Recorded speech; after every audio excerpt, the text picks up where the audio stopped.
Hi friends, welcome to my channel Shruti wonders. ఈరోజు video వచ్చేసి మేము భోగి రోజున ఎలా సెలబ్రేట్ చేసుకున్నామో మీతో షేర్ చేసుకుందామని చెప్పేసి ఈ వ్లాగ్ తీసాము. పండగ ముందే అమ్మ వాళ్ళ ఇంటికి వెళ్ళిపోయి అక్కడ కొద్ది రోజులు ఎంజాయ్ చేసి భోగి రోజున అమ్మమ్మ వాళ్ళ ఊరు వెళ్తున్నాము. డాడీకి కుదరక అమ్మ డాడీ రావట్లేదు, మేము తమ్ముడు వాళ్ళు వెళ్తున్నాము. మేఘనాని పిక్ చేసుకోవడం కోసం అనపత్తిలో ఆగాము. సరే ఎలాగ అనపత్తి వచ్చాం కదా అని చెప్పేసి అత్తయ్య వాళ్ళతో వదినాలతో ఇలా మంచిగా ఫొటోస్ అయితే తీసుకున్నాము. తర్వాత అమ్మమ్మ వాళ్ళ ఊరికి స్టార్ట్ అయిపోయాము. అమ్మమ్మ వాళ్ళ ఊరు జొన్నాడండి, అంటే అది రావులపొలం దగ్గర ఉంటుంది. అమ్మమ్మ వాళ్ళ ఊరంటే ప్రతి ఒక్కళ్ళకి ఇష్టమే, మాకైతే చాలా చాలా ఇష్టం. చిన్నప్పటి నుంచి కూడా ఏ పండగకి అమ్మమ్మ వాళ్ళ ఊర్లో పండగ మిస్ అవ్వలేదు. అలాగే మా పిల్లలు వచ్చినా సరే మేము మా అమ్మమ్మ వాళ్ళ ఊర్లోనే పండగ అనేది చేసుకుంటాము. జొన్నాడు స్టార్ట్ అయ్యాము అంటే ఎక్కడ లేని ఆనందం వచ్చేస్తుందండి. ఆ ఊర్లోకి ఎంటర్ అయ్యాము అంటే చిన్న పిల్లల్లాగే ఉంటుంది. ఎప్పుడు అమ్మమ్మ ఇల్లు వచ్చేస్తుందా అని చెప్పేసి చూస్తూ ఉంటాము. అంత ఇష్టం మాకు మా అమ్మమ్మ వాళ్ళ ఇల్లు అంటే. అక్కడ మా కోసం చాలామంది వెయిట్ చేస్తున్నారు. వాళ్ళెవరో కూడా ఈ వీడియోలో మీకు చూపిస్తాను. అమ్మమ్మ వాళ్ళ ఇంటికి అయితే వచ్చేసాము. మా అమ్మమ్మ వాళ్ళ ఇంటి గురించి చెప్పాలండి మీకు. మా అమ్మమ్మ వాళ్ళ ఇల్లు చాలా పాత ఇల్లు. మా అమ్మమ్మ వాళ్ళ అమ్మమ్మ గారికి 13 సంవత్సరాలు ఉండగా ఈ ఇల్లు కట్టారంట. కానీ దీని మీద వచ్చి 1958 అని ఉంది. అది రీమోల్ చేసిన డేట్ అంటండి. నిజంగా ఈ ఇల్లు అంటే చాలా ఇష్టం, చాలా పాత ఇల్లు. మీరు కూడా చూసేయండి. లోపలికి వెళ్ళగానే వాళ్ళందరికీ హ్యాపీ పొంగల్ చెప్తూ ఒకరికొకళ్ళు హగ్ చేసుకుంటున్నాము. ఫోన్ టచ్లో ఉన్న చాలా రోజులకి కలుస్తామండి, అందుకని చెప్పేసి వాళ్ళు చూడగానే చాలా హ్యాపీగా ఫీల్ అవుతాము.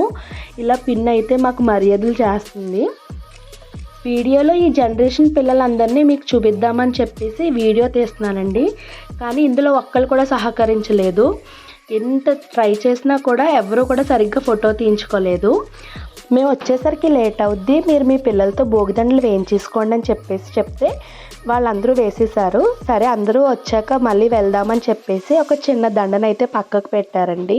అది మా అందరి చేతుల్లోని తిరిగి తెగిపోయిందండి. అది ఇక్కడ ఇలా గుచ్చుతున్నారు. సరే ఇది కూడా వీడియో తీద్దామని చెప్పేసి తీసాను. బాగా అనిపించింది అప్పటికప్పుడు గుచ్చుకు వేయడం అనేది. ఇక్కడ ఈ బుడ్డోడు కూడా దండను గుచ్చేస్తున్నాడండి, వీడంత పెద్దోడైపోయాడు. భోగిదండ వేయడానికి వెళ్తుంటే ఇక్కడ సాంగ్స్ పెట్టి పిల్లలందరూ డ్యాన్స్ చేస్తున్నారండి. వీళ్ళు కూడా ఏమని చెప్పి ఇలా వీళ్ళకి వీడియో తీసాము. వాళ్ళకి అలా గుర్తుగా ఉండిపోద్దని చెప్పేసి. నాకు తెలిసి పిల్లలు ఎంజాయ్ చేయడానికి కరెక్ట్ ఏజ్ అనిపిస్తుంది. ఎలాంటి ఆలోచన లేకుండా వాళ్ళు హ్యాపీగా ఉంటారు. భోగి మంట దగ్గరికి వచ్చాము. ఇక్కడ అందరూ కూడా ఫొటోస్ తీసుకుంటున్నాము. పిల్లల్ని ఎత్తుకోమని చెప్పేసి వాళ్ళతో దండ వేయించాము. జనం చాలామంది అండి. దండ అయితే చాలా చిన్నది. దండను చూసైతే మీరు ఏమనుకోకండి, పెద్ద దండలన్నీ ముందు వేసేసారు. ఇలా మేమందరూ కూడా ఫొటోస్ తీసుకుని ఇంటికి వెళ్ళిపోయాము. ఇంటికి వెళ్ళిన తర్వాత అందరూ టిఫిన్స్ చేసేసాము. టిఫిన్స్ చేసిన తర్వాత బయటికి వెళ్దామని ప్లాన్ చేసుకున్నాము. ఇక్కడ మేము కోడి పందాల దగ్గరికి వెళ్ళామండి. కోడి పందాలు అంటే మాకు చాలా ఇష్టం. జొన్నాడు వచ్చామంటే చిన్మయన్న విజయ్ గారన్న ఖచ్చితంగా మమ్మల్ని కోడి పందాల దగ్గరికి తీసుకువెళ్తారు. అలాగే ఈ సంవత్సరం కూడా వచ్చాము. మాకన్నా ఇంట్రెస్ట్గా మా పిల్లలు అయితే చాలా ఎంజాయ్ చేశారండి కోడి పందాలని. ఇవి చూసిన తర్వాత మళ్ళీ ఇంటికి వెళ్ళిపోయామండి. ఎందుకంటే అమ్మమ్మ అసలు బయట తినేవారు. ఎంత ఓపిక ఆవిడికి, అన్నీ కూడా చాలా బాగా చేసి పెడతారు. ఇలా అందరూ కూడా భోజనాలు చేసాము. మా వీడియో చూసి అయితే మీరు అల్లిపోకండి. అమ్మమ్మ వాళ్ళ ఇంటికి వెళ్ళామంటే అందరూ కలిసి ఒక చోటే కూర్చో తినాలని అయితే అందరూ కోరుకుంటామండి. మాకు అలా ఇష్టం. సుహాస్కి భోగిపళ్ళు వేస్తున్నామండి. అందుకని చెప్పి వచ్చిన వాళ్ళందరికీ రిటర్న్ గిఫ్ట్స్ ఇవ్వడం కోసం ఇలా మేమందరూ ఇక్కడ ప్యాక్ చేస్తున్నాము. ఇలా అందరూ కూర్చుని కబుర్లు చెప్పుకుంటూ ప్యాకింగ్ అయితే కంప్లీట్ చేసాము. ఇక్కడ డెకరేషన్ కూడా చేసేస్తున్నాము మేమే. ఎలా ప్లాన్ చేసుకోవాలో చూసుకుంటున్నారు వీళ్ళు. డెకరేషన్ కూడా కంప్లీట్ అయిపోయింది. ఇప్పుడు భోగిపళ్ళు స్టార్ట్ చేసాము. ఇవి 3 years వేస్తారండి. వీడికి ఇది 3rd year. అందుకని చెప్పేసి వాళ్ళ అమ్మమ్మ వాళ్ళని, వాళ్ళ పెద్దమ్మ గారిని అందరినీ పిలిచాము. అందరూ కూడా వచ్చారు. సమ్మికి కూడా చిన్నప్పుడు అమ్మమ్మ వాళ్ళ ఇంటికాడే వేసాము. ఇప్పుడు సుహాస్కి ఇయర్తో అయిపోతుంది. నెక్స్ట్ ఇయర్ తమ్ముడు పిల్లలు. నిజంగా చెప్పాలంటే మా అమ్మమ్మ వాళ్ళ ఇంట్లో చాలా ఫంక్షన్స్ జరిగాయండి. ఇప్పుడు భోగిపళ్ళు అయితే స్టార్ట్ చేసాము. వాడైతే చాలా ఎంజాయ్ చేస్తున్నాడు. అవన్నీ తలమించి వేస్తారు కదండి, చాక్లెట్స్, కాయిన్స్, రేగుపళ్ళు, పువ్వులు, అక్షింతలు. అలా వాడు తల మీద వేయగానే ఇలా తుడుచుకుంటూ ఉంటున్నాడు. చాలా ఎంజాయ్ చేశాడు వాడు. వచ్చిన వాళ్ళందరూ కూడా భోగిపళ్ళు వేస్తున్నారండి.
భోగిపళ్ళు కంప్లీట్ అయ్యాయి. ఇప్పుడు డిన్నర్ టైం. మా ఇంట్లో భోగి ఇలా జరిగిందండి. మీ ఇంట్లో ఎలా జరిగిందో నాకు కామెంట్ చేయడం మర్చిపోవద్దు. ఈ వీడియో మీకు నచ్చిందనే అనుకుంటున్నాను. వీడియో నచ్చినట్లయితే please like, share and subscribe. See you on next video. Bye.